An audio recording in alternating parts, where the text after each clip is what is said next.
Hi friends, Naria here, and welcome to the next episode of Naria Lemare Nutrition. I'm your host, Naria.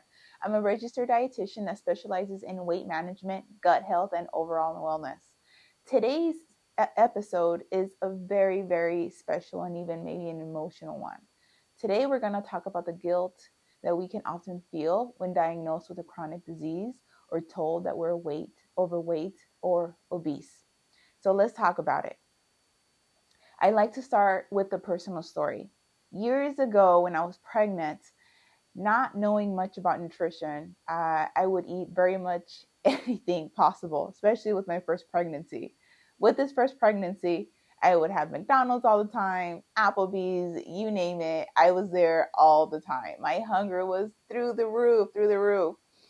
And one day I go to the doctor and the doctor's like, hey, you're gaining a lot of weight, like hold your horses. And I'm thinking, well, how can I stop? Even though, of course, yes, just stop eating all that stuff. But I was so hungry. Anyhow, months moving forward, I go to the doctor again, and the doctor grabs a piece of paper. He writes something down. He turns it around. My husband's there with me, and he's like, you're fat. And that's a moment that I'm thinking, that's a little rude, even though he's like, I've been telling you for months and you still gaining weight, you're still gaining weight, like it's not getting through, you're gaining too much weight, you're gonna be pre-diabetic, like you're not getting it. And I felt guilty at that time. I'm thinking like, I'm really hungry, what should I do? um I'm I don't even like the taste of my own saliva. It was so disgusting. And moms, you know how it goes when you're pregnant. This is very serious stuff. Anyhow, moving forward, they did all the tests. I was not pre-diabetic, but that still lived with me. That's something that I still think about today. Should the doctor have taken it a different approach? I think we can agree, yes. That was absolutely rude, inconsiderate, was ineffective, right? He, instead of giving me some resources or say, hey, let me refer you to a dietitian, zero of that, just full, here goes a piece of paper that's going to make you feel complete guilt, and I'm going to do nothing to help you with this. Definitely didn't appreciate that. This was years ago. I was very young at this point. Anyhow, moving forward, I'm thinking, what can I do differently to get healthy? What can I do? I started nutrition school and all that and so forth. But years after that, after I had my second child, I go to the doctor, kind of knowing how the system here in the United States works. It's not focused on prevention. And if you live here, you already know that. Usually they tackle problems when it's already a problem. If they notice that you're overweight, they're obese, they'll just probably say something to you like the doctor and not do much about it. Rarely they'll do a referral, even rarer to a dietitian. Anyhow, moving forward, I was going to school, learning about all this stuff, learning about the labs and so forth.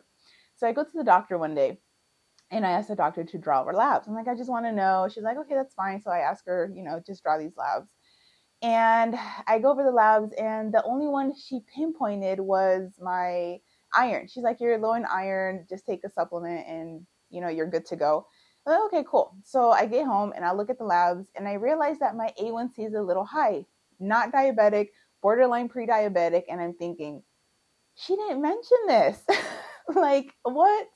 So I follow up with the doctor and I say, hey, the A1C is a little borderline there. Should I worry about it? And she's like, no, just eat your fruits and veggies and so forth. And I'm thinking again, like, duh, we all know we're supposed to have fruits and veggies. We all know we should be working out. We all know all this. Obviously, the education part isn't the problem. Maybe it's the execution part. Maybe it's something else. Maybe I need a referral to someone.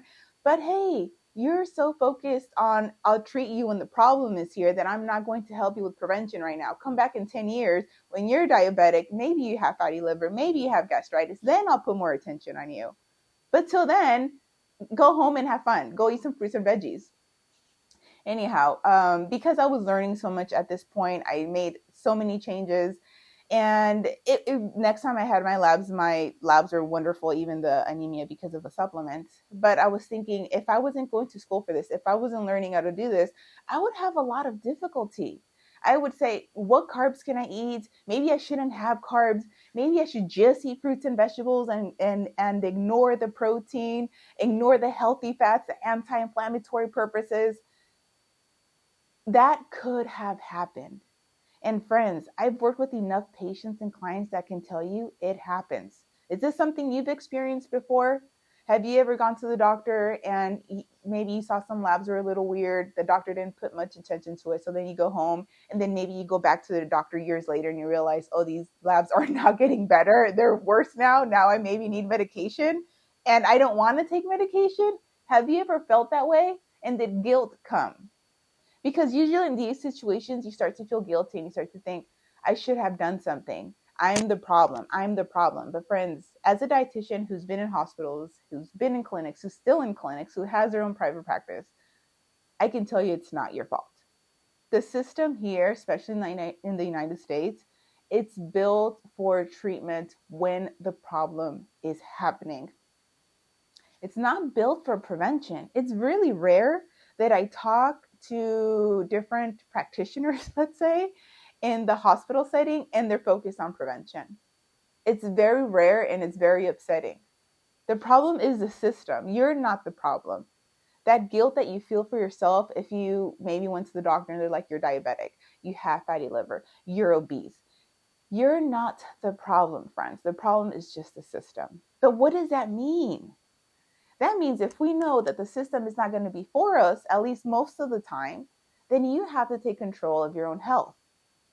That's what my clients do. They decide the system's not doing it. I need to take control, hire my own dietitian, and get this sorted out. I want to have control here. I don't want to rely on once in a year appointments, the doctor that has maybe 10 minutes with me or 1 minute with me to tell me all the problems.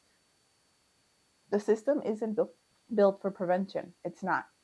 If you are interested in these things, sometimes you have to ask. And I say sometimes, really, usually, you have to ask for a referral. And even when you have these referrals, they take months. And even when you have that, those appointments tend to be really quick. If you're blessed enough to talk to a dietitian for more than 10 minutes, you're a very blessed individual, because most individuals' appointments with a dietitian is very short. With any practitioner, very short, because they're dictated by insurance companies. So friends, the guilt that you may feel from being diagnosed is not something that's on you. It's with the system.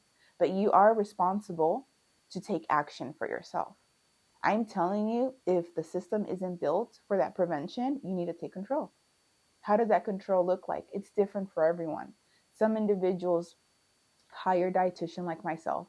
Some individuals go online and do the research. Just make sure you're doing the correct research. You do not just want to go on Google and put, hey, what does a diet for fatty liver look like? You want to be knowledgeable and know where you're looking. Trustworthy sources, .edus, .orgs, Google Scholar, dietitians' input on nutrition therapy for fatty liver, things like that. That would be somewhere I would start if I wasn't comfortable working with an individual like a dietitian. Take control of your own health. When individuals are diagnosed with these chronic conditions, that guilt sets in, and that quality of life can change. And most times, because again, that guilt, you start to think about it, put yourself down. Your relationship with food is impaired. Most individuals tend to lose weight with a lot of these conditions like gastritis or fatty liver, because they don't know what to do, or diabetes, because they're so scared of food.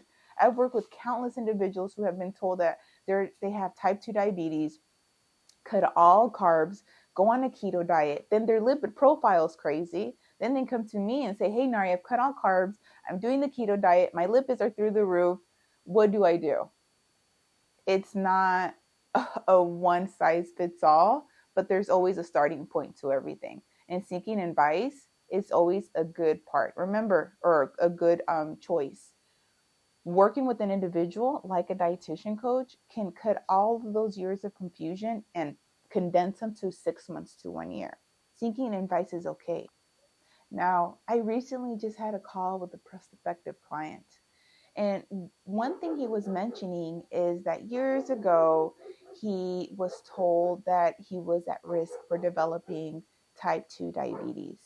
Moving forward, he went to the doctor, got his labs, doing the regular physical, and the doctor said, "Hey, you have diabetes now, type 2. It's time to really make some lifestyle changes." And I'm thinking, it's time. Like, you should have really encouraged this a long time ago. Again, prevention. Maybe it's just ingrained in my soul as a dietitian to focus on prevention.